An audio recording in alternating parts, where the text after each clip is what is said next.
बहुत पुराने जमाने की बात नहीं, मगर उतनी करीब की भी नहीं कि हर कोई जानता हो। एक छोटे से कस्बे में, जहां गलियां तंग थीं और मकानों की दीवारें एक दूसरे से इस कदर सटी हुई थीं कि पड़ोसी की खांसी भी घर के अंदर सुनाई देती थी, वहां एक औरत रहती थी जिसका नाम था जरीना बेगम। उनके घर के बाहर एक पुराना नीम का दरख्त था, जिसकी छाया सुबह पूरे आंगन को ढक लेती थी, और उस छाया में बैठकर जरीना बेगम रोजाना फजर की नमाज के बाद अपने हाथों को आसमान की तरफ उठाती थीं और बस एक ही दुआ मांगती थीं, अपने बेटे के लिए। उनका बेटा जैन था। उनकी आंखों की ठंडक, उनके बुढ़ापे की लाठी, उनकी जिंदगी का सबसे रोशन हिस्सा। जैन जब छोटा था तो मोहल्ले के हर बुजुर्ग की जबान पर उसका नाम होता था। जरीना का बेटा देखो, कितना ज़हीन है, कितना अदब वाला है। वो स्कूल में पहले नंबर पर आता था, मस्जिद में इमाम साहब के पीछे खड़ा होता था और मां के लिए बाजार से सौदा लाते वक्त कभी पैसे में हेरा फेरी नहीं करता था। जरीना बेगम की जिंदगी जितनी तंगी में गुजरी थी, उतनी ही उन्होंने जैन को एक उम्मीद की तरह सीने से लगाए रखा था। मगर वक्त के साथ एक चीज होती है जिसे लोग अक्सर नजरअंदाज करते हैं, और वो है सोहबत का असर। जैन जब 16 बरस का हुआ तो मोहल्ले के बाहर से कुछ नए लड़के आए। उनके पास मोटरसाइकिलें थीं, जेबों में पैसे थे और बातों में एक अजीब सी चमक थी जो जैन जैसे सीधे सादे लड़के को अपनी तरफ खींचती थी। उनमें एक था शाकिर, जो हर वक्त हंसता रहता था और जैन को यार कहकर बुलाता था, जैसे वो बरसों के दोस्त हों। शाकिर की बातें सुनकर लगता था कि दुनिया बहुत आसान है, कि मेहनत सिर्फ बेवकूफों का काम है, कि असली जिंदगी वो है जो शाम के बाद शुरू होती है। जैन पहले पहले इन बातों को नजरअंदाज करता रहा, मगर धीरे धीरे वो महफिलें उसे अच्छी लगने लगी, जहां कोई पढ़ाई की बात नहीं करता था, कोई मां की बात नहीं करता था, कोई अदब की बात नहीं करता था। जरीना बेगम को पहले महीने में ही एहसास हो गया था कि जैन बदल रहा है। वो रात को देर से आने लगा था, सुबह फजर की नमाज छूटने लगी थी, और जब मां कुछ पूछती तो वो ऐसे जवाब देता जैसे सवाल ही गलत हो। जरीना बेगम ने उसे समझाया, पहले नरमी से, फिर थोड़ी सख्ती से, फिर आंसुओं से, मगर जैन पर जैसे कोई पर्दा पड़ गया था। शाकिर और उसके दोस्तों ने उसके कान में यही भर दिया था कि माँ बाप बस रोकते हैं, असल दुनिया में आगे बढ़ना हो तो इन जंजीरों को तोड़ना पड़ता है। और जैन उस बात को सच मान बैठा था, जो कि सबसे बड़ा झूठ था। एक रात, जाड़ों की शुरुआत थी, हवा में हल्की ठंड थी। जैन रात के 2 बजे घर लौटा। दरवाजा खुला था क्योंकि जरीना बेगम उसका इंतजार करते करते दरवाजे के पास ही बैठ गई थी। उनकी आंखें सूजी हुई थीं, हाथ में तस्बीह थी और चेहरे पर वो थकान थी जो रोने के बाद आती है। जब जैन अंदर आया तो उन्होंने बस इतना कहा, बेटे कहां थे? इतने सादे सवाल में इतना दर्द था कि कोई भी इंसान रुक जाता, मगर जैन नहीं रुका। उसने जूते उतारे, अपनी चादर उठाई और बोला, बस यही पूछना है रात भर, सोने दो। जरीना बेगम ने कुछ नहीं कहा, वो चुप रही, मगर उनकी चुप्पी में जो था वो किसी चीख से ज्यादा भारी था। अगले कुछ हफ्तों में जैन और शाकिर के बीच एक नई बात शुरू हुई। शाकिर ने उसे बताया कि शहर में उसका एक काम है, कि वहां बहुत पैसा है, कि बस एक बार हिम्मत करके आ जाओ तो जिंदगी बदल जाएगी। जैन के दिमाग में वो तस्वीर बैठ गई, रोशनी से भरा शहर, चौड़ी सड़कें, आजादी। उसने घर जाकर अपने कुछ कपड़े एक थैले में भरे, अपनी किताबें एक कोने में रख दी और मां के सामने खड़ा हो गया। जरीना बेगम उस वक्त रोटी बेल रही थी। जैन ने थैला दिखाया और बोला, मैं जा रहा हूं। जरीना बेगम का हाथ रुक गया। उन्होंने पूछा, कहां? जैन ने कहा, शहर, शाकिर के साथ, वहां काम है। मां ने कहा, बेटे ये सब ठीक नहीं है, शाकिर अच्छा लड़का नहीं है, रुको। जैन ने एक पल के लिए मां की तरफ देखा, फिर बोला, वो जुमला जो आज भी उस गली की दीवारों को याद है, तुम्हारी जरूरत नहीं मुझे। जरीना बेगम का हाथ रुका रहा, रोटी अधूरी रह गई, बेलन वहीं पड़ा रह गया और जैन दरवाजे से निकल गया। मां ने उसे रोकने के लिए आवाज नहीं लगाई, दौड़कर नहीं गई, उसके आगे नहीं खड़ी हुई, क्योंकि वो जानती थी कि जिस बेटे के दिल में इतना अहंकार आ जाए उसे जबरदस्ती नहीं रोका जाता। उन्होंने बस इतना किया, अंदर गईं, जायनमाज बिछाया और हाथ उठाकर वो दुआ मांगी जो माएं तब मांगती हैं जब उनके पास कुछ और नहीं बचता। वो दुआ आंसुओं से भरी थी, मगर उसमें बद्दुआ का एक हर्फ भी नहीं था। जैन उस रात शाकिर के साथ बस में बैठ गया। शाकिर बहुत हंस रहा था, बड़े बड़े सपने सुना रहा था। जैन भी हंसा, मगर जब खिड़की से उसने अपने कस्बे की आखिरी रोशनी देखी जो धीरे धीरे अंधेरे में खो रही थी, तो उसके सीने में एक अजीब सी हलचल हुई जिसे उसने जबरदस्ती दबा दिया। उसने सोचा, यह कमजोरी है, इसे महसूस करना नहीं चाहिए। मगर जो उसने दबाया था वो कमजोरी नहीं थी, वो ज़मीर था जो उसे आखिरी बार पुकार रहा था। शहर पहुंचकर पहले कुछ दिन बहुत अच्छे गुजरे। शाकिर के दोस्तों ने उन्हें एक कमरे में जगह दी। खाना पीना था, महफिलें थीं, हंसी मजाका था।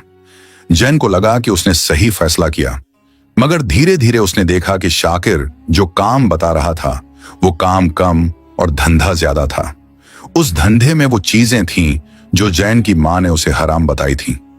जैन ने एक दिन शाकिर से कहा, यार ये ठीक नहीं है। शाकिर हंसा और बोला, तू कस्बाई ही रहेगा, बड़ा आदमी नहीं बन सकता। ये जुमला जैन को चुभा और उसने खुद को साबित करने के लिए वो कदम उठाया जो उसे नहीं उठाना चाहिए था। 3 महीने गुजरे। जैन उस दुनिया में कुछ इस तरह घुस गया था कि बाहर निकलने का रास्ता उसे दिखता नहीं था।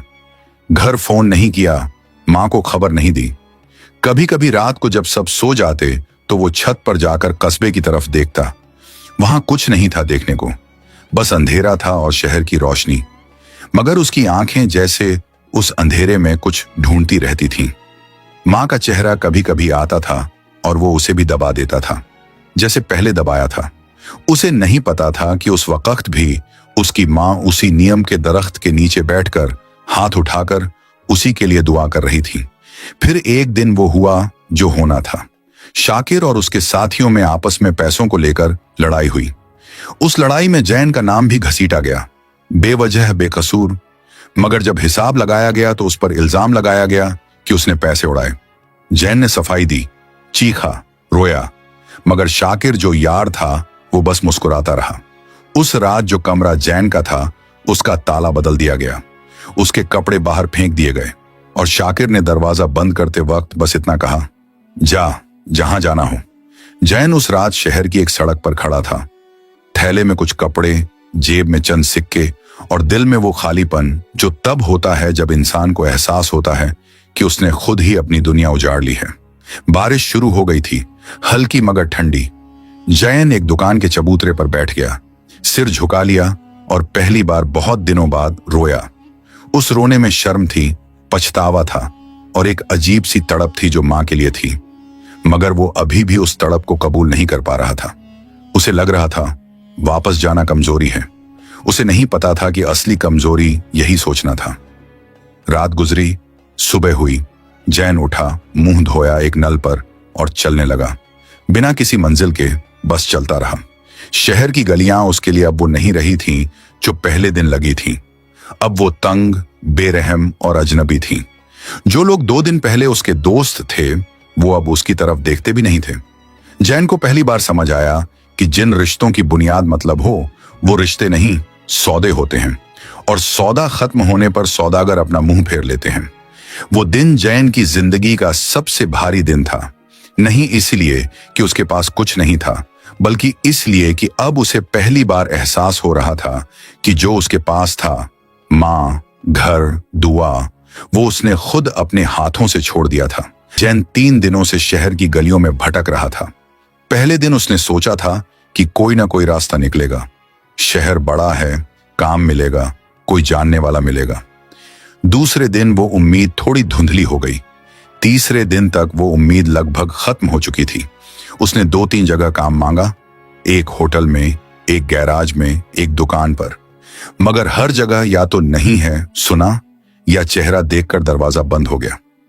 जैन का हुलिया उन दिनों ऐसा था कि कोई भी उसे देखकर भरोसेमंद नहीं कहता। बाल बिखरे हुए, कपड़े मैले, आंखों में नींद का बोझ और चेहरे पर वो थकान जो सिर्फ जिस्म की नहीं बल्कि रूह की भी होती है। तीसरी रात उसने एक बस अड्डे के बाहर बेंच पर गुजारी। उसके थैले में एक पुरानी कमीज थी, एक तहमत था और एक अधूरी बिस्कुट की पैकेट थी जो उसने उस दिन किसी के फेंके हुए लिफाफे से उठाई थी। उसे याद आया कि घर पर मां रात को रोटी बनाती थी और वो कहती थी, जैन पहले खा फिर सो। उस वक्त वो बात उसे मामूली लगती थी, अब उस मामूली बात की कीमत समझ आ रही थी, मगर यह समझ बहुत महंगी थी। भूखे पेट और ठंडी रात में आई थी। उसने आंखें बंद की और सोने की कोशिश की, मगर नींद नहीं आई। सिर्फ मां का वो चेहरा आता रहा जो उस दिन रोटी बेलते वक्त रुक गया था, जब जैन ने थैला उठाया था और कहा था, तुम्हारी जरूरत नहीं मुझे। चौथी सुबह जैन उठा और बस अड्डे के नल पर मुंह धोया। उसके पेट में भूख इस कदर थी कि चलने में भी लड़खड़ाहट थी।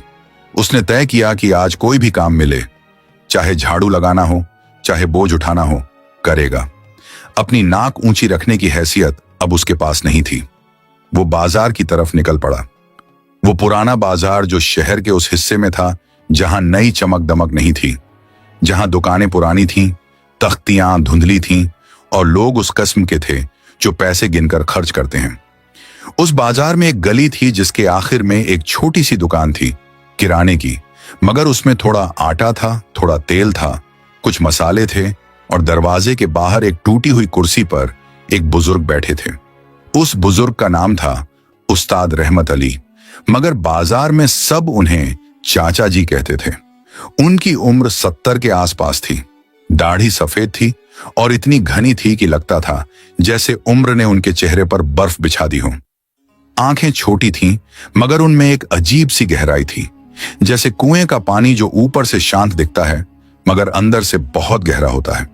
वो उस वक्त एक पुरानी किताब के पन्ने पलट रहे थे, शायद पढ़ रहे थे, शायद बस हाथ में पकड़े बैठे थे। जब जैन उनकी दुकान के सामने रुका तो उन्होंने एक नजर उस पर डाली, ऊपर से नीचे तक, और फिर किताब की तरफ देखने लगे। जैन ने हिम्मत की और बोला, चाचा जी, कोई काम है? कुछ भी, बोझ उठाना हो, दुकान साफ करनी हो, सामान पहुंचाना हो। उस्ताद रहमत अली ने किताब से नजर उठाए बिना कहा, क्यों? जैन को उम्मीद थी कि जवाब हां या नहीं होगा। क्यों के लिए वो तैयार नहीं था। उसने थोड़ा रुक कर कहा, काम चाहिए। बुजुर्ग ने किताब बंद की, चश्मा ठीक किया और बोले, काम तो बहुत लोगों को चाहिए, तू कहां से आया है? जैन ने झिझकते हुए कहा, दूर से। चाचा जी ने हल्की सी हंसी के साथ कहा, दूर से आया है, नजदीक आ, बैठ।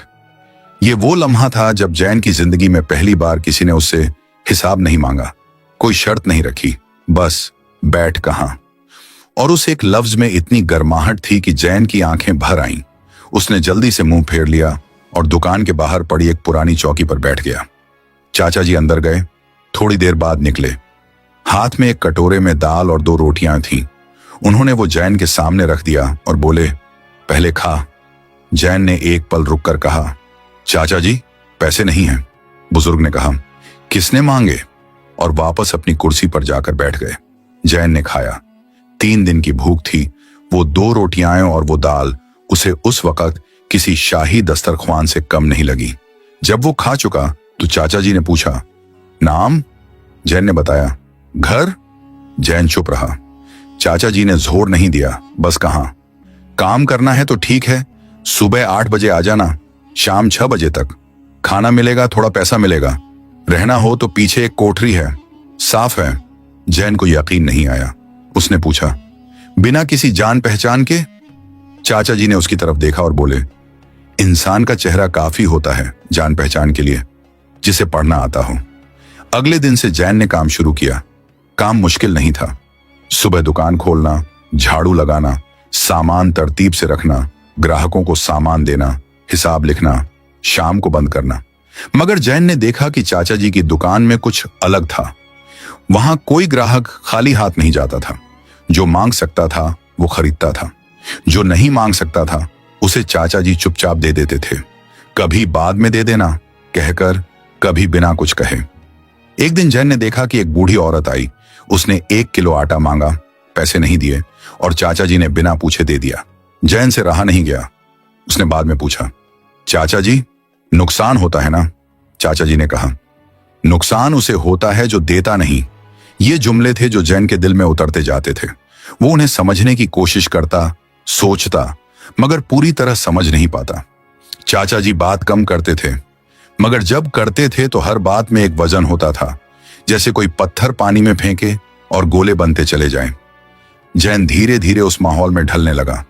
उसने दुकान की पीछे वाली कोठरी को साफ किया, एक चटाई बिछाई, एक लालटेन रखी और पहली बार महीनों बाद उसे रात को नींद आई। वो नींद जो बेफिक्री की नींद नहीं थी, मगर थकान और इंसानी मेहनत की नींद थी।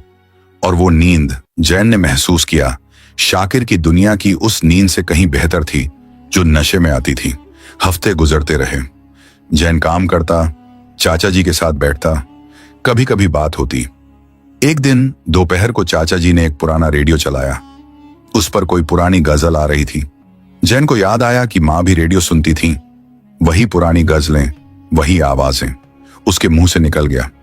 माँ को ये गाने पसंद थे और जैसे ही निकला उसे एहसास हुआ कि उसने थे कहा, जैसे माँ कहीं गई हो। उसने जल्दी से बात बदली। चाचा जी ने कुछ नहीं कहा, बस रेडियो की आवाज थोड़ी धीमी कर दी। उस शाम जब दुकान बंद हो रही थी, चाचा जी ने कहा, जैन तेरी माँ है। जैन ने रुककर कहा, हाँ, मिलता है उनसे। जैन चुप रहा।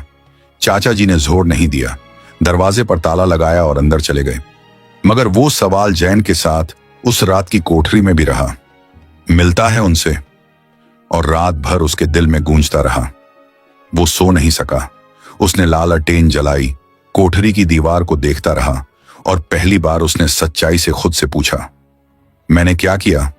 अगले कुछ दिन जैन और ज्यादा काम में डूबा रहा, जैसे काम करने से वो सोच बंद हो जाएगी जो उसे तंग कर रही थी। चाचा जी उसे देखते रहते, कुछ नहीं कहते। एक दिन एक ग्राहक आया, एक अधेड़ उम्र का आदमी जो बहुत परेशान लग रहा था। उसने सामान लिया, पैसे दिए और जाते जाते बोला, चाचा जी दुआ करो, मां बीमार है। चाचा जी ने हाथ उठाकर कहा, अल्लाह शिफा दे। वो आदमी चला गया। जैन ने देखा कि उस आदमी की आंखें भरी हुई थीं। उसने सोचा, मां का बीमार होना इतना भारी क्यों लगता है? फिर खुद ही सोचा, क्योंकि मां दुनिया की वो चीज है जो जब होती है तो अहमियत नहीं पता और जब चली जाती है तो सब पता चलता है। उस रात जैन को एक बात और याद आई। मां को हल्की खांसी थी जब वो घर छोड़कर गया था। उस वक्त उसने ध्यान नहीं दिया था। अब वो खांसी उसके जहन में बड़ी हो गई थी। उसने सोचा, कितने महीने हो गए? 4, 5? मां ने एक बार भी फोन नहीं किया और जैन ने भी नहीं किया। दोनों तरफ खामोशी थी, मगर दो अलग अलग तरह की। मां की खामोशी में दुआ थी, जैन की खामोशी में घमंड था। मगर घमंड अब पिघल रहा था धीरे धीरे उस पुरानी दुकान की गर्माहट में। एक सुबह जैन दुकान खोल रहा था। चाचा जी अभी अंदर थे।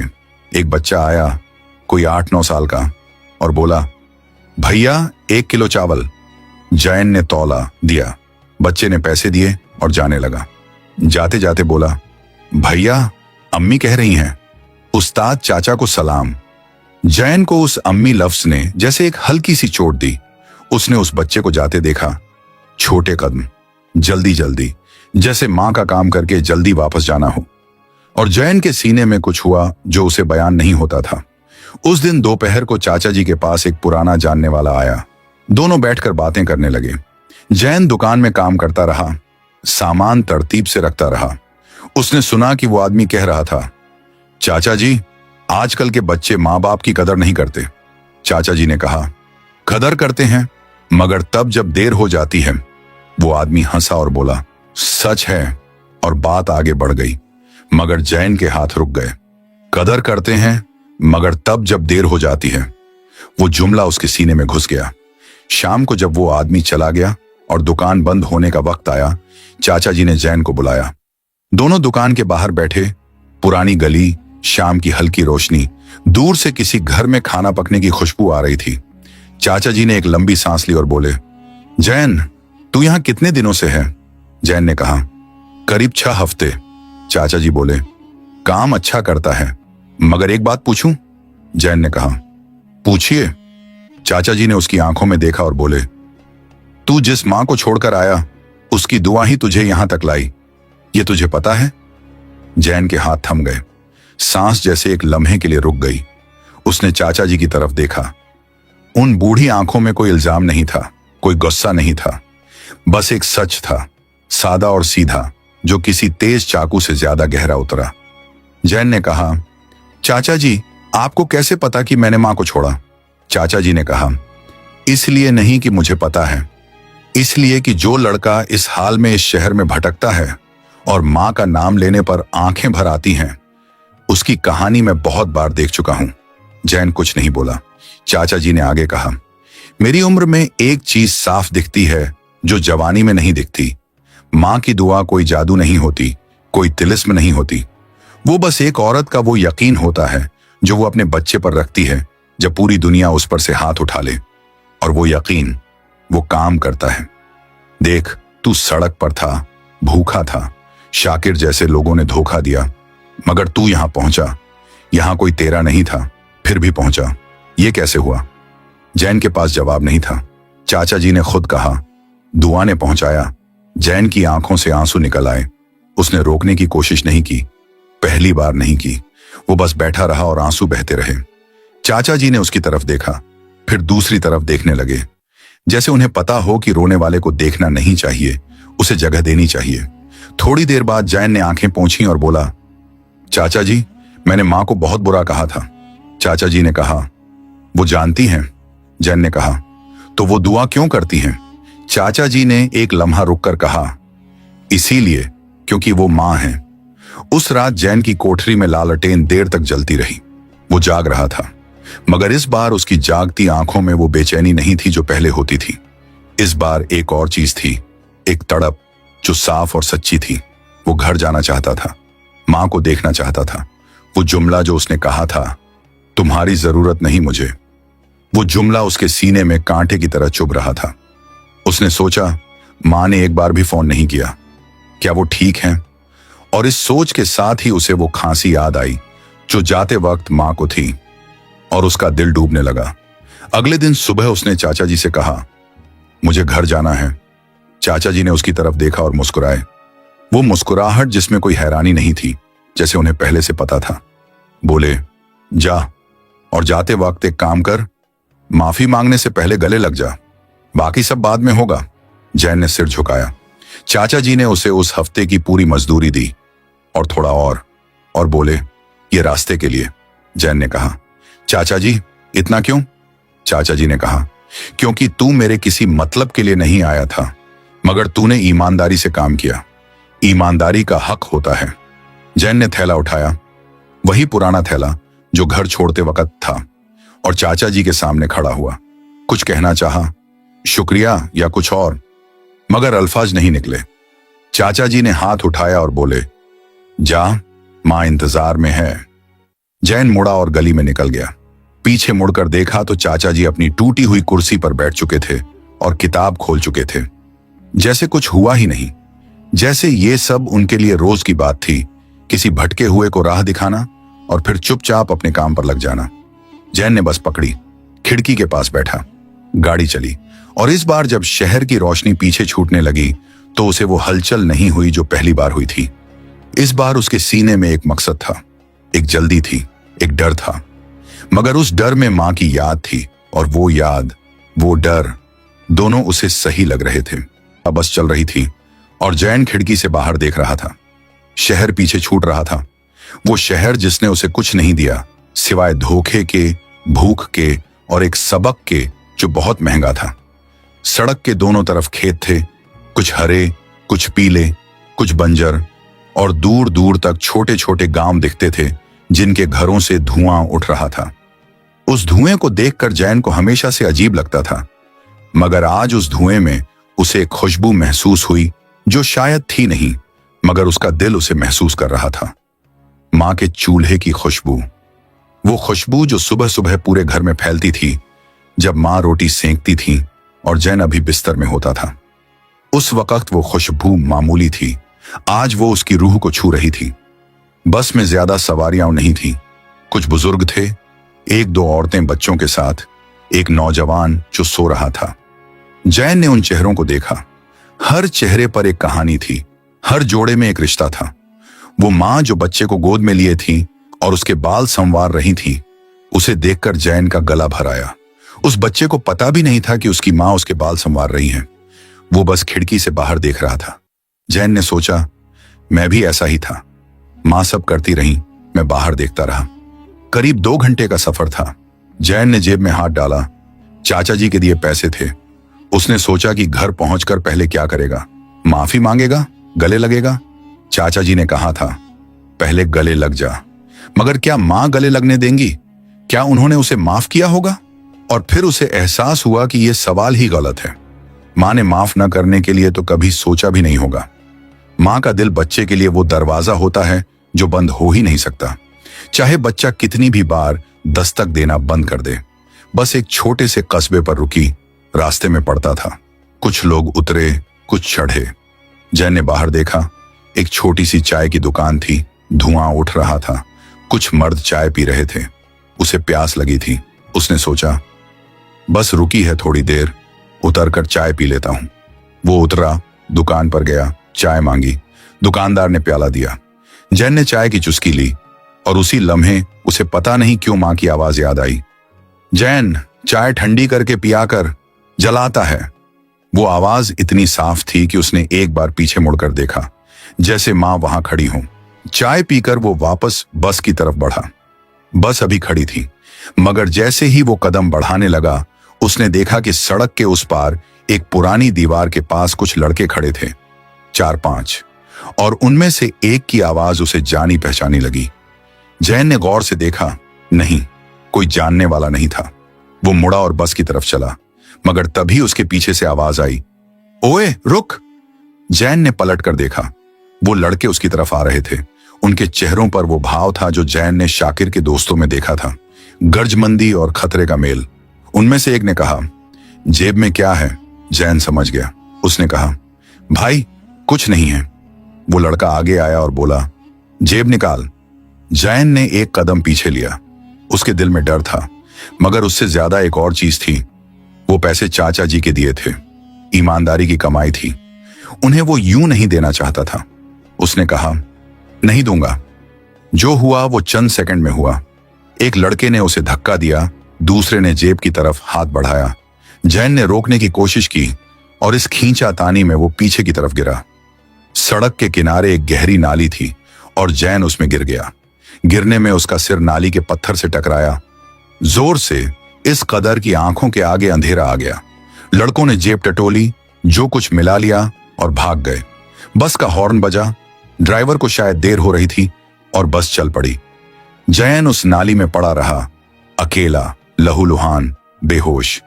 कितनी देर गुजरी उसे पता नहीं। जब होश आया तो रोशनी बदल चुकी थी। दोपहर की तेज धूप नहीं थी, शाम का हल्का उजाला था। उसके सिर में दर्द था, तेज धड़कता हुआ। उसने उठने की कोशिश की, मगर जिस्म ने साथ नहीं दिया। उसने आंखें खोली। नाली का पत्थर था, आसमान था, और दूर एक कौआ एक पेड़ पर बैठा उसे देख रहा था। जैन ने सोचा, क्या यहीं खत्म होगा, इस नाली में, और मां को पता भी नहीं चलेगा? उसी लम्हे किसी की आवाज आई, अरे यहां कोई गिरा है। कदमों की आवाज आई, फिर एक चेहरा झुका। एक आदमी, उम्र 50 के आसपास, भूरी दाढ़ी, माथे पर पसीना, आंखों में फिक्र। उसने जैन को देखा और फौरन उसकी बांह थामी। जैन को उठाया, धीरे धीरे संभाल कर। बोला, बेटे क्या हुआ, होश है? जैन ने हाँ में सिर हिलाया। हालांकि सिर हिलाने पर दर्द की लहर उठी। उस आदमी ने उसे सड़क के किनारे एक चबूतरे पर बिठाया, पानी की बोतल निकाली और जैन के मुंह से लगाई। उस आदमी का नाम था जमील, जमील भाई। वो उस कस्बे का नहीं था, रास्ते से गुजर रहा था अपनी पुरानी मोटरसाइकिल पर। उसने पट्टी बांधी जैन के सिर पर। अपने थैले में एक पुरानी पट्टी थी, जैसे वो हमेशा तैयार रहता हो। जैन ने कहा, भाई शुक्रिया, आप कहां जा रहे थे? जमील भाई ने कहा, वही जहां जाना था, मगर पहले तू बता, तू कहां जा रहा है? जैन ने कहा, फैजाबाद कस्बे की तरफ। जमील भाई ने एक लम्हे के लिए रुककर कहा, फैजाबाद? उनकी आवाज में एक अजीब सी चीज थी, जैसे वो नाम उन्होंने पहले सुना हो। जैन ने कहा, हाँ वहां मेरा घर है। जमील भाई ने कहा, घर में कौन है? जैन ने कहा, मां। जमील भाई ने जैन की तरफ गौर से देखा, जैसे कोई पुरानी तस्वीर से मिलान कर रहे हों। फिर बोले, मां का नाम? जैन को थोड़ा अजीब लगा, मगर उसने कहा, जरीना बेगम। जमील भाई के चेहरे पर जो बदलाव आया वो जैन देख नहीं सका, क्योंकि उनका चेहरा उस वक्त थोड़ा झुका हुआ था। मगर उनके हाथ जो पट्टी बांध रहे थे वो एक लम्हे के लिए थम गए। जमील भाई ने कहा, चल मैं छोड़ दूंगा। जैन ने कहा, भाई आपका रास्ता उधर है क्या? जमील भाई ने कहा। अब है। और उन्होंने मोटरसाइकिल स्टार्ट की। जैन पीछे बैठा। सिर में दर्द था, जिस्म में थकान थी, मगर दिल में एक राहत थी। वो बस छूट गई थी, पैसे गए थे, चोट लगी थी, मगर कोई था जो उसे घर पहुंचाने के लिए तैयार था। उसने एक बार आसमान की तरफ देखा और चाचा जी का जुमला याद आया, जिस मां को छोड़ा उसकी दुआ ही तुझे यहां तक लाई। रास्ते में ज्यादा बात नहीं हुई। मोटरसाइकिल की आवाज थी, हवा थी और दोनों के अपने अपने ख्याल थे। मगर एक जगह जब जमील भाई ने पेट्रोल भरवाने के लिए रुके तो उन्होंने जैन से पूछा, कितने अरसे से नहीं गया घर? जैन ने कहा, 5 महीने से ज्यादा। जमील भाई ने लंबी सांस ली। जैन ने पूछा, भाई आप फैजाबाद को जानते हैं? जमील भाई ने कहा, हाँ, पहले वहीं रहता था। जैन ने पूछा, कब? जमील भाई ने कहा, बहुत पहले, जब तू छोटा था शायद। यह जवाब जैन को अजीब लगा। उसने पूछा, आप मुझे जानते थे? जमील भाई ने कहा, तेरी मां को जानता था, मोहल्ले के लोग जैसे एक दूसरे को जानते हैं। जैन चुप हो गया, मगर उस जवाब में कुछ था, एक गहराई जो जैन पूरी तरह नहीं समझ पाया। जमील भाई ने भी उस बात को वहीं छोड़ दिया, आगे नहीं बढ़ाया। पेट्रोल भरा, चाय पी और चल पड़े। रात उतर रही थी जब वो फैजाबाद की हदों में दाखिल हुए। जैन को वो रास्ते याद थे, हर मोड़, हर दुकान, हर दीवार, मगर आज वो रास्ते अलग लग रहे थे, जैसे किसी पुरानी तस्वीर को देखो जो याद तो थी मगर देखने पर नहीं लगे। उसने देखा कि मोहल्ले की मस्जिद से अजान की आवाज आ रही थी, मगरिब की। उस आवाज ने उसे रोक सा दिया। उसे याद आया कि मां हर अजान पर हाथ उठाती थी, चाहे काम में हो चाहे आराम में हो। जमील भाई ने मोटरसाइकिल उस गली में मोड़ी जो जैन के घर की तरफ जाती थी। जैन को हैरानी हुई, उसने तो पता नहीं बताया था। उसने कहा, भाई आपको पता है कहां जाना है? जमील भाई ने कहा, हां, बस इतना। जैन ने कुछ नहीं पूछा, शायद इसलिए कि उसका दिल इस वक्त सवालों में नहीं था, मां में था। गली में मोटरसाइकिल रुकी। जैन ने देखा वो घर, वही पुरानी दीवारें, वही दरवाजा, वही नीम का दरख्त, मगर दरख्त के नीचे इस वक्त कोई नहीं था। घर की एक खिड़की से रोशनी आ रही थी, अंदर कोई था। जैन का दिल तेजी से धड़कने लगा। उसने मोटरसाइकिल से उतरते हुए देखा कि घर के दरवाजे पर एक पड़ोसन खड़ी थी, अम्मा फरीदा, जो जैन को बचपन से जानती थी। उन्होंने जैन को देखा और उनका चेहरा पहले हैरान हुआ, फिर कुछ और, कुछ जो जैन को अच्छा नहीं लगा। अम्मा फरीदा ने कहा, जैन तू आ गया। आवाज में राहत थी मगर एक दर्द भी था। जैन ने कहा, हाँ अम्मा, मां कैसी हैं? फरीदा अम्मा ने एक लम्हा रुककर कहा, अंदर आ बेटे। उनका रुकना जैन को काफी था। उसे समझ आ गया कि मां ठीक नहीं है। उसके कदम तेज हो गए। उसने दरवाजा खोला, वही पुराना दरवाजा, वही आवाज, और अंदर गया। कमरे में एक लालटेन जल रही थी। चारपाई पर मां लेटी थी। उनके पास एक औरत बैठी थी, शायद कोई पड़ोसन, जो उनके सिर पर हाथ फेर रही थी। जरीना बेगम की सांसें भारी थीं, सुनी जा सकती थी। उनका चेहरा पीला था, आंखें बंद थीं और हाथ में तस्बीह थी, वही पुरानी तस्बीह जो जैन ने बचपन से उनके हाथ में देखी थी। जैन दरवाजे पर ही रुक गया। उसके पांव जैसे जमीन से चिपक गए। वो मां को इस हाल में देखने के लिए तैयार नहीं था। उसने सोचा था कि मां दरवाजे पर होंगी या कम से कम बैठी होंगी और वो जाकर उनके सामने खड़ा होगा, माफी मांगेगा, गले लगेगा, मगर ये नहीं सोचा था। पास बैठी औरत ने जैन को देखा और धीरे से जरीना बेगम के कान के पास झुककर कहा, बेगम जी, जैन आया है। एक लम्हा गुजरा, फिर जरीना बेगम की आंखें खुली, धीरे धीरे, जैसे बहुत वजनी हो। उन्होंने दरवाजे की तरफ देखा। जैन वहां खड़ा था, थका हुआ, लहूलुहान पट्टी बांधे, आंखें भरी हुई। मां ने उसे देखा और उनकी आंखों में जो आया वो न गुस्सा था, न उलाहना था, न मैंने कहा था वाली बात थी। वो बस वो चीज थी जो मां की आंखों में बच्चे को देखकर आती है, वो रोशनी जो किसी और जगह नहीं होती। जैन के पांव चले। वो चारपाई के पास आया, घुटनों के बल बैठ गया और मां का हाथ, वो हाथ जिसमें तस्बीह थी, अपने दोनों हाथों में ले लिया। मां का हाथ ठंडा था। जैन को एहसास हुआ कि उसने ये हाथ आखिरी बार कब थामा था, याद नहीं था। बचपन में जरूर थामा होगा, मगर कब से नहीं थामा था यह भी याद नहीं था। और अब जब थामा था तो यह हाथ ऐसा था जैसे बहुत कुछ झेल चुका हो, अकेले, चुपचाप। मां के होंठ हिले। जैन ने कान झुकाया। मां ने बस इतना कहा, आ गया। 2 लफ्ज, मगर उन 2 लफ्जों में 5 महीनों का इंतजार था, 5 महीनों की दुआएं थी, 5 महीनों की तड़प थी। और उसके बावजूद कोई शिकायत नहीं, कोई सवाल नहीं, कोई उलाहना नहीं, बस आ गया। जैसे बस यही काफी था। जैन फूट फूट कर रोया। उसने मां का हाथ अपने माथे से लगा लिया और रोता रहा। वो रोना जो महीनों से रुका हुआ था, जो घमंड ने रोका था, जो शहर ने दबाया था, जो शाकिर की बातों ने ढका था, वो सब एक साथ निकला। मां ने अपना दूसरा हाथ उठाया, कांपता हुआ, और जैन के सिर पर रखा। वो हाथ कांप रहा था, मगर उसमें जो था वो कांप नहीं रहा था। बाहर जमील भाई दरवाजे पर खड़े थे। फरीदा अम्मा उनके पास आईं और धीरे से बोली, जमील भाई आप? जमील भाई ने कहा, हां अम्मा, जैन रास्ते में मिला था, चोट लगी थी, ले आया। फरीदा अम्मा ने उनकी तरफ देखा, एक पुरानी पहचान की नजर, और बोली, अच्छा किया, अल्लाह भला करे। जमील भाई ने कहा, जरीना बेगम कैसी हैं? फरीदा अम्मा ने धीरे से कहा, ठीक नहीं है, हाल डॉक्टर ने कहा है, वक्त कम है। जमील भाई की आंखें बंद हो गईं एक लम्हे के लिए। फिर उन्होंने दीवार का सहारा लिया और बाहर की तरफ देखने लगे। अंदर जैन मां के पास बैठा था। रोना थम गया था, मगर आंखें अभी भी गीली थीं। उसने मां से कहा, मां, मैंने बहुत गलत किया, मैंने वो कहा जो नहीं कहना चाहिए था।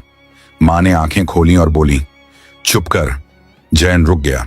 मां ने कहा, मां से माफी नहीं मांगते, मां माफ कर चुकी होती है।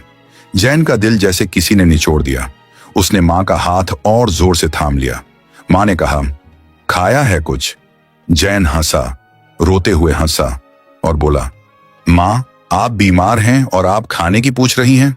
मां ने हल्की सी मुस्कान के साथ कहा, मां बीमार हो तो भी मां ही रहती है। थोड़ी देर बाद जैन बाहर आया। उसने जमील भाई को देखा। वो अभी तक वहां थे, दीवार के पास खड़े। जैन ने कहा, भाई, आप अभी तक यहां हैं? आपका अपना घर परिवार होगा, जाइए। जमील भाई ने जैन की तरफ देखा और कहा, जैन, एक बात पूछूं? जैन ने कहा, पूछिए। जमील भाई ने कहा, तेरे वालिद का नाम क्या था? जैन को हैरानी हुई। यह सवाल अचानक और अजीब था। उसने कहा, गफूर, गफूर अहमद। जमील भाई ने एक गहरी सांस ली। उनकी आंखें थोड़ी नम हो गईं।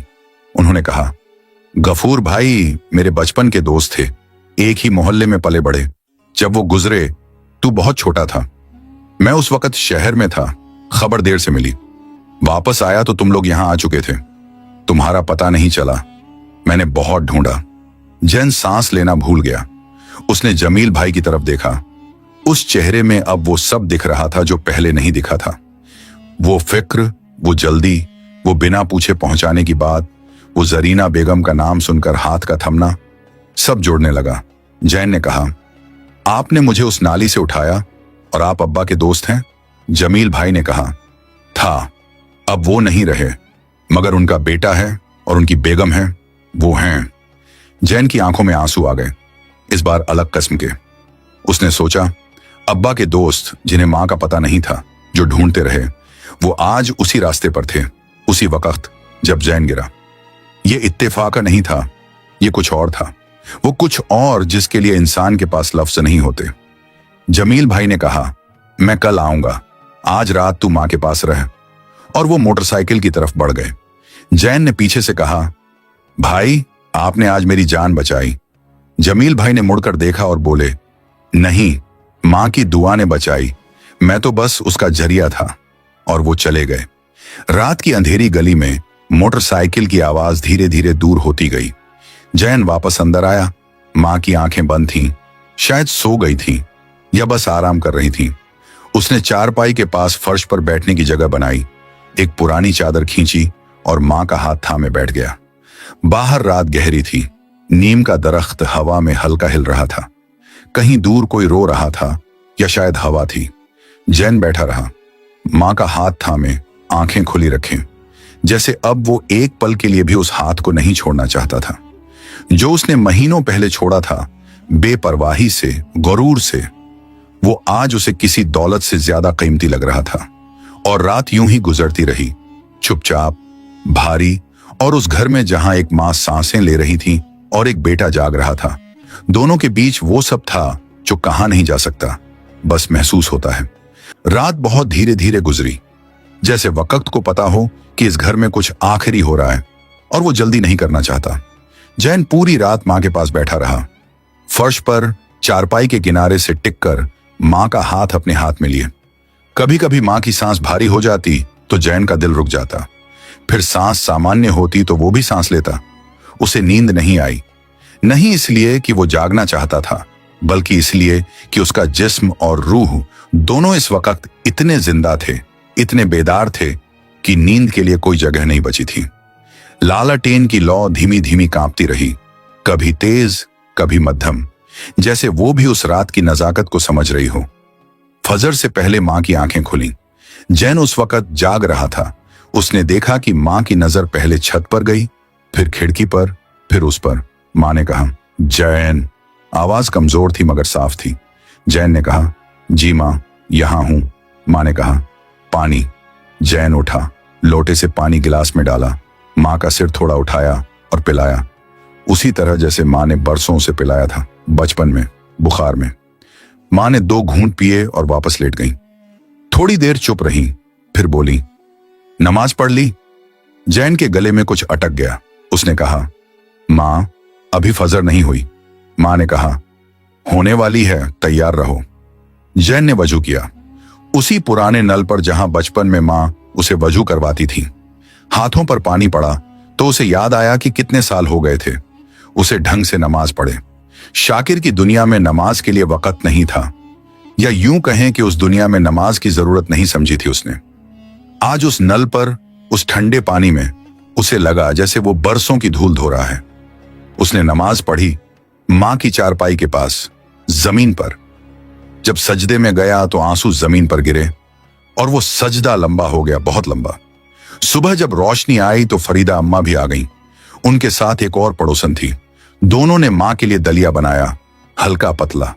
जैन ने मां को खिलाने की कोशिश की, मगर मां ने 2-3 चम्मच से ज्यादा नहीं खाया। उनका जिस्म अब बहुत कमजोर था। ये बात जैन की आंखों के सामने थी, मगर दिल उसे मानने से इनकार कर रहा था। उसने फरीदा अम्मा से पूछा, डॉक्टर क्या कहते हैं? फरीदा अम्मा ने जैन का हाथ थामा और धीरे से बोली, बेटे, डॉक्टर ने कहा है बीमारी पुरानी है, अंदर तक है, दवाइयां दे रहे हैं, मगर उम्र भी है और जिस्म भी थक गया है। जैन ने कहा, कोई बड़ा डॉक्टर शहर में? फरीदा अम्मा ने आंखें नम करके कहा, ले जाने की हालत नहीं है बेटे। जैन उस दिन बाहर निकला, पैसे लेकर दवाइयां लेने। चाचा जी के दिए पैसों से दवाइयां खरीदी। दुकानदार को पर्चा दिखाया तो दुकानदार ने कहा, ये दवाइयां चल रही हैं, नई नहीं हैं। जैन ने फिर भी ली, शायद इसलिए कि कुछ करते रहना उसके लिए उस बेबसी से लड़ने का तरीका था जो उसे हर पल घेर रही थी। वापस आते वक्त उसने बाजार से थोड़ा फल भी लिया, सेब, जो मां को पसंद थे। बचपन में मां जब बीमार होती थी तो जैन ने कभी उनके लिए फल नहीं खरीदे थे, क्योंकि वो तब छोटा था और उसे पता नहीं था। आज खरीदे, बड़े होने के बाद, मां के बीमार होने के बाद। दोपहर को जमील भाई आए, जैसा उन्होंने कहा था। उनके हाथ में एक थैला था, अंदर कुछ खाने का सामान था और एक पुरानी तस्वीर। उन्होंने वो तस्वीर जैन को दी। जैन ने देखा, काली सफेद, थोड़ी धुंधली, 2 नौजवान लड़के खड़े थे, दोनों हंस रहे थे। जैन ने एक को पहचाना, वो अब्बा थे, जवानी में। दूसरा जमील भाई थे। जैन की आंखें भर आईं। उसने तस्वीर को ध्यान से देखा। अब्बा का चेहरा, वो हंसी। जैन को अब्बा ज्यादा याद नहीं थे, वो बहुत छोटा था जब वो गए थे, मगर इस तस्वीर में उन्हें देखकर उसे एक अजीब सी गर्माहट महसूस हुई। जमील भाई अंदर गए और मां से मिले। मां ने जमील भाई को देखा तो उनकी आंखें भर आईं। उन्होंने कहा, जमील, तू आया? जमील भाई ने कहा, हां भाभी, देर से आया, माफ करना। मां ने कहा, देर नहीं हुई, अल्लाह ने वक़्त पर भेजा। और इस एक जुमले में इतना सब था कि जमील भाई, जो 50 साल के मजबूत आदमी थे, वो भी पलकें झपकाते रह गए। उस दिन शाम को मां कुछ ज्यादा बातें करने की हालत में थी।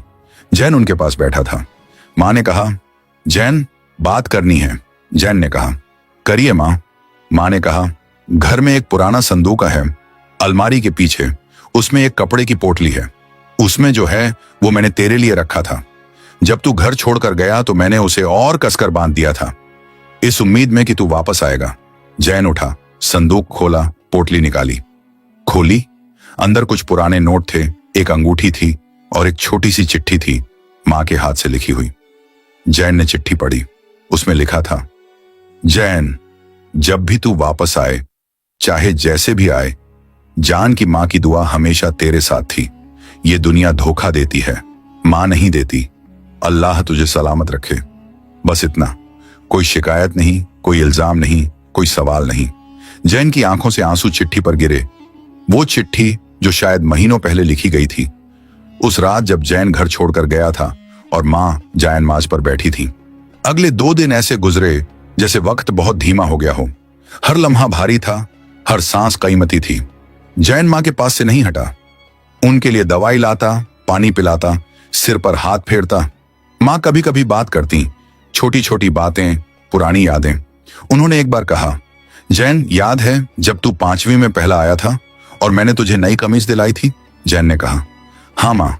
मां ने कहा, उस दिन मैंने बहुत दुआ मांगी थी कि मेरा बेटा हमेशा ऐसा ही रहे। जैन चुप रहा। मां ने कहा, दुआ कबूल हुई, बस थोड़ी देर लगी। उस रात, तीसरी रात, मां की सांसें और भारी हो गईं। जैन जाग रहा था। जमील भाई भी वहां थे, फरीदा अम्मा भी। कमरे में एक खामोशी थी जो बोलती थी, जिसे सब समझ रहे थे मगर कोई कह नहीं रहा था। मां की आंखें आधी बंद थीं। जैन ने उनका हाथ थामा, जो अब और ठंडा था। उसने धीरे से कलमा पढ़ना शुरू किया, आहिस्ता आहिस्ता, और मां के होंठ भी हिले। उन्होंने भी पढ़ा, साथ में, कमजोर आवाज में, मगर साफ। फिर एक लम्हा आया जब मां की सांस एक बार ली गई और फिर धीरे धीरे रुक गई। जैन का हाथ मां के हाथ पर था। उसने महसूस किया, वो हाथ जो कांपता था, जो ठंडा था, अब बिल्कुल शांत हो गया। फरीदा अम्मा ने इन्ना लिल्लाह पढ़ा। कमरे में एक सन्नाटा छा गया। वो सन्नाटा जो किसी के जाने के बाद आता है और बहुत देर तक रहता है। जैन ने मां का हाथ नहीं छोड़ा। वो बैठा रहा, चुपचाप, आंखें खुली, आंसू बहते हुए। मगर वो आवाज नहीं निकली जो अक्सर निकलती है। वो बस रोता रहा, खामोशी से, उस खामोशी में जो मां ने उसे दी थी, उनकी आखिरी विरासत की तरह। जमील भाई उसके पीछे खड़े थे। उन्होंने जैन के कंधे पर हाथ रखा, बिना कुछ कहे। उस हाथ में जो था वो शब्दों से कहीं ज्यादा था। मां को अगले दिन सुपुर्द एक खाक किया गया। मोहल्ले के लोग आए, वो लोग जो जरीना बेगम को जानते थे, जिन्होंने उनकी नेकी देखी थी, जिनके घरों में मां ने कभी ना कभी किसी जरूरत में मदद की थी। एक बुजुर्गवार ने कहा, जरीना बेगम बड़ी नेक खातून थी, गरीब का ख्याल रखती थी, दुआ करती थी, कभी किसी की बुराई नहीं की। जैन ने उस बात को सुना और सीने में उतारा। ये उसकी मां थी, जिन्हें उसने एक वक्त कहा था, तुम्हारी जरूरत नहीं मुझे। जनाजे के बाद जब सब चले गए और घर खाली हो गया, तो जैन अकेला उस कमरे में बैठा रहा जहां मां लेटती थी। चारपाई वहीं थी, तकिया वहीं था, तस्बीह वहीं थी, मगर मां नहीं थी। उस खालीपन को कोई नाम नहीं होता, वो बस होता है, और जो उसे झेल चुके हों वो जानते हैं। जैन ने मां की तस्बीह उठाई, वही पुरानी, दानों पर घिसाई के निशान, और उसे अपने हाथ में ले लिया। उसके दाने गिनते गिनते उसे एहसास हुआ कि यह तस्बीह कितनी बार घुमाई गई होगी, कितनी दुआओं में, कितनी रातों में, कितनी बार उसके नाम के साथ। पहले 3 दिन जैन बस घर में रहा। लोग आते रहे, तसल्ली देते रहे। जमील भाई हर दिन आते, कुछ देर बैठते, चले जाते। फरीदा अम्मा खाना बना देती। जैन खाता, इसलिए नहीं कि भूख थी, बल्कि इसलिए कि मां ने हमेशा कहा था, जब दिल टूटे तो जिस्म को संभालो। वो बात याद थी। जैन टूटा था, मगर टूटकर बिखरा नहीं। वो बैठा रहा, सोचता रहा, मां की बातें याद करता रहा। चौथे दिन सुबह जैन उठा, वजू किया, नमाज पढ़ी, और नमाज के बाद बैठा रहा, मां की तस्बीह हाथ में, सोचता रहा। उसके जहन में एक बात गूंज रही थी जो मां ने कभी कही थी, बरसों पहले जब वो छोटा था। जैन, नेकी वो नहीं जो एक बार हो जाए, नेकी वो है जो जारी रहे। उस वक्त ये बात उसे मामूली लगी थी, आज वो बात उसके लिए एक रास्ता बन गई। जैन ने उस दिन घर की अलमारी खोली। मां के पास बहुत कुछ नहीं था, मगर जो था उसमें एक पुरानी डायरी थी। जैन ने वो डायरी खोली। अंदर मां के हाथ की लिखाई थी। उन्होंने उसमें वो लोगों के नाम लिखे थे जिनकी वो मदद करती थी, कभी राशन से, कभी पैसों से, कभी बस दुआ से। हर नाम के आगे कुछ लिखा था। रमजान का राशन दिया, बच्चे की दवाई दी, विधवा पड़ोसन, हर जुमे को आटा। जैन के हाथ कांपे। उसकी मां जो खुद तंगी में रहती थी, वो औरों का ख्याल रखती थी, चुपचाप बिना किसी को बताए। जैन ने डायरी बंद की, सीने से लगाई और एक फैसला किया। वो फैसला जो उसकी बाकी जिंदगी का रुख तय करने वाला था। उसने तय किया कि मां की नेकियां यहां खत्म नहीं होंगी। वो उन्हें जारी रखेगा, मां के नाम पर, उनकी याद में नहीं, उनकी विरासत में। क्योंकि जो मां ने बोया था उसे काटने वाला भी वही था जो उनके घर से निकला था, उनका बेटा। उसने पहला काम किया उसी दिन। डायरी में जो पहला नाम था, विधवा पड़ोसन, हर जुमे को आटा, वो उस पड़ोसन के घर गया। दरवाजा खटखटाया। एक बूढ़ी औरत निकली, कमर झुकी हुई, चेहरे पर थकान। जैन ने कहा, अम्मा, मैं जरीना बेगम का बेटा हूं। मां आटा देती थी, आगे से मैं दूंगा। वो औरत एक लम्हे के लिए चुप रही, फिर उसकी आंखें भर आईं। उसने कहा, बेटे, तेरी मां फरिश्ता थी। जैन ने कहा, हां, और मुझे उनकी नेकियां जिंदा रखनी है। जमील भाई उन दिनों जैन के साथ बहुत वक्त गुजारने लगे थे।